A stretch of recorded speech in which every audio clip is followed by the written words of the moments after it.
They say wealth can buy anything in this world: power, respect, even love.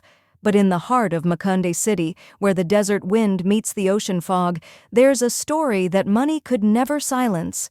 It begins one stormy night when Kweku Mensah, one of Africa's youngest billionaires, vanished from his convoy without a trace.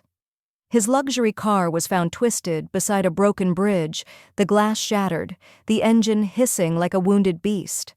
There was no driver, no guards, only one shoe lying in the mud beside an old rusted trowel, the kind used by construction workers, and beneath it, etched into the dirt, were trembling words. "She helped me, but I shouldn't have followed her."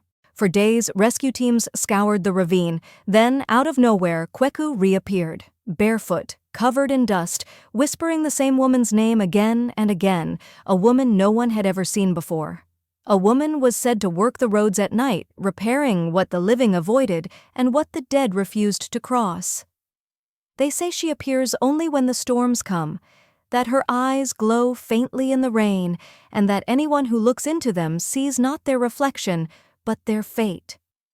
No one knows what truly happened to Kweku that night, how a man with everything lost his mind and perhaps his soul. But some claim that every time thunder rolls over Makunde, his mansion lights flicker, and a woman's voice hums softly through the halls, mixing love and sorrow into a single haunting melody. What kind of love begins at the edge of death? And what kind of woman waits beneath a broken bridge for the richest man alive? Before the storms began, Makunde City shimmered like a jewel in the desert, a place where glass towers rose beside mud brick homes, where the call to prayer echoed over the clang of hammers and the roar of engines. Among those hammers was Ama Kone, a young construction worker from the small fishing town of Oshoma. Her skin bore the bronze of the sun, her palms the map of her labor. She was known for her quiet strength, a woman who worked through heat and dust without complaint, who smiled even when her tools broke, who stayed after hours to patch the cracks no one else saw. Ama once dreamed of becoming an architect, to design things that lasted, things that healed the land instead of scarring it. But when her father fell ill and her mother's market stall collapsed under debt, Ama put her education aside. She picked up a trowel, joined the city's crews, and built the dreams of others instead.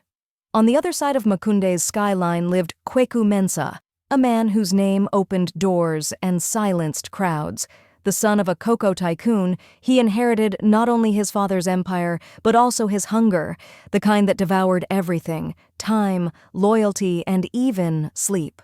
At 32, Kweku was already one of the richest men in West Africa.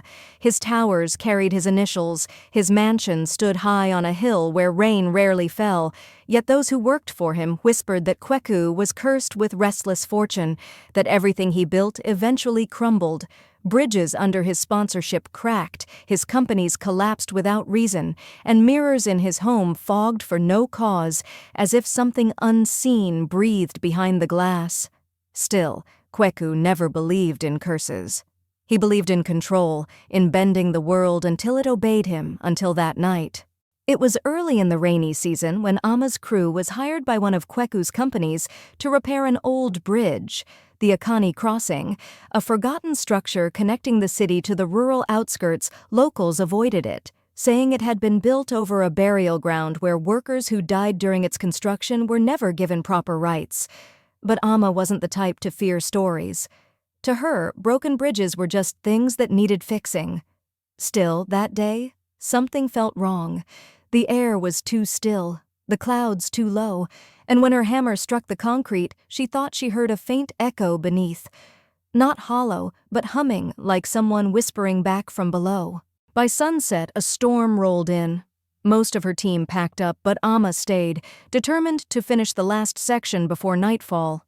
She believed the bridge would hold if she just tightened one more joint and poured one more layer. That's when the convoy came. 4 black SUVs, engines growling through the dark. The first car stopped, a luxury vehicle with the insignia of Mensah Group on its hood. Through the mist, Kweku stepped out, disoriented, eyes darting like he was searching for something invisible. The rain turned fierce. He took a step toward the unfinished section of the bridge where the safety barriers were gone. Ama shouted, waving her arms, but the storm swallowed her voice. He slipped, and instinct made her run. She caught his wrist just before his body tilted over the edge. Their eyes met, his full of shock, hers fierce with focus. "Don't move," she said, gripping his arm with strength beyond her frame. With her help, Kweku climbed back up, soaked and trembling. He stared at her like he'd seen a ghost. Maybe he had. Lightning tore through the sky, and Ama's reflection flashed in his eyes. But something in that reflection looked older, deeper. They stood in silence as the rain hammered around them.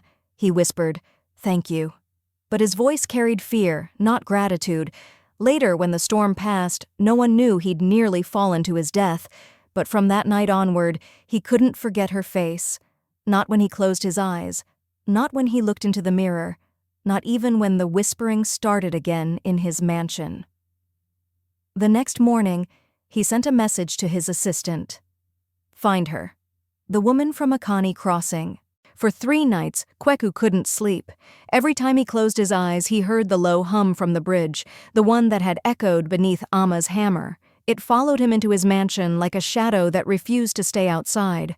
Soon came the whispers, soft at first, then bolder, curling through the hallways and cracks of his doors. They never spoke in full words, only fragments. "She knows. The bridge remembers. Pay what was taken." Each time thunder rolled, the lights flickered, and somewhere in the house, a faint voice hummed the same melody from that storm. He told himself it was stress until he saw her again, standing in the rain by a construction site, hammer in hand, looking right at him. And then, she was gone.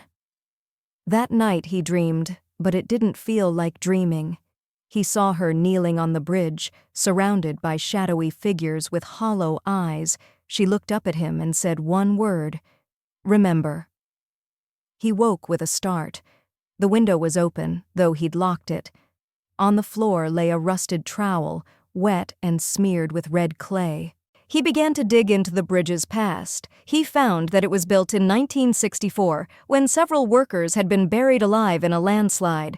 Their foreman, Ama Kone, never gave them proper burial rites. Kweku froze. Ama's last name was Kone.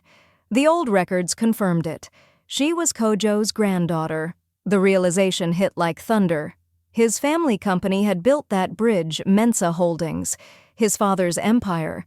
The curse of the bridge, the accidents, the whispers, they were all part of a debt unpaid. Kweku returned to the bridge that night, carrying the trowel. Rain poured as he stepped onto the structure. It groaned beneath him, alive. "Ama," he called. She appeared at the far end, barefoot, her eyes glowing faintly.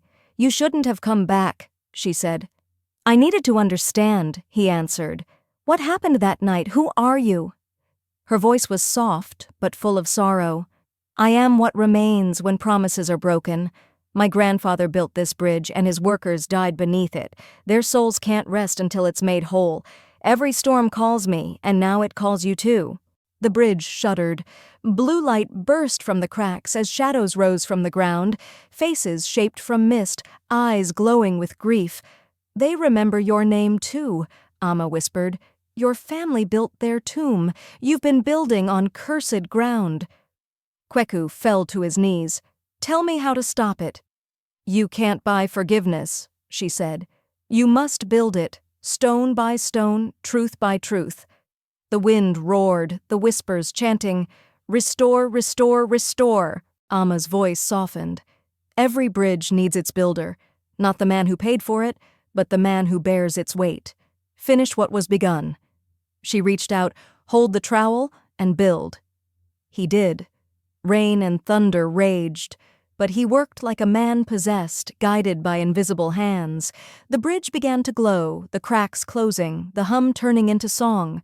But Ama's light dimmed with every piece he restored. "What's happening?" he cried. "My work is done," she whispered. "Every bridge must have a keeper." She smiled one last time before stepping backward into the storm. The ground split open, swallowing her light. The spirits cried out, then vanished into the sky. The storm ceased. The bridge stood whole.